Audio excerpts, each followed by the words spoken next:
আজকে যিনি একটি জীবন সংকটে, একটি জীবন সন্ধিক্ষণে আজকে তিনি বিএনপি দলের অঙ্গ সংগঠন সব থেকে ঊর্ধ্বে উঠে সারা দেশের জনগণের আবেগের কেন্দ্রস্থলে তিনি চলে গেছে।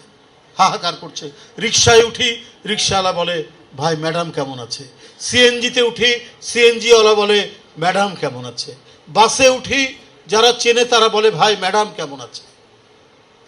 এই যে মানুষের অনুভূতি, এই যে মানুষের আবেগ, এই যে মানুষের শ্রদ্ধা একজন মানুষের প্রতি, এটা জনগণের পক্ষে না থাকলে, জনগণের সাথে না থাকলে এটা কোনোদিন অর্জিত হয় না।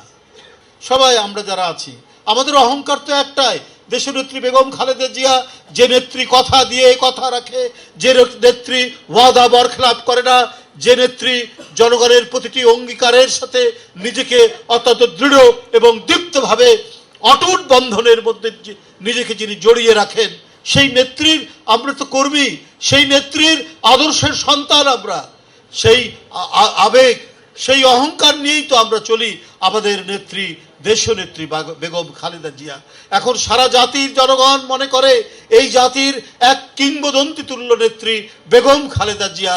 এই কারণে আজকে মানুষ সব সার্বক্ষণিকভাবে তারা অপেক্ষায় আছে, তারা সব সময় শুনতে চাচ্ছে যে দেশনেত্রী বেগম খালেদা জিয়া কখন সুস্থ হয়ে উঠবেন, কখন আবার ফিরে আসবেন, কখন আবার জনতার উত্তাল তরঙ্গের মধ্যে তার সেই অপূর্ব কণ্ঠের যে ধ্বনি মানুষকে সাহসী করে, যে ধ্বনি মানুষকে উদ্দীপ্ত করে, যে ধ্বনি মানুষকে উদ্দীপনার একটি হিমালয় চূড়ার মধ্যে নিয়ে যায়, সেই ধ্বনি কখন শুনতে পাবেন, কখন তার সেই মানে দীপ্ত পদচারণা এই বাংলার মাটিতে আবার দেখতে পাবে জনগণ।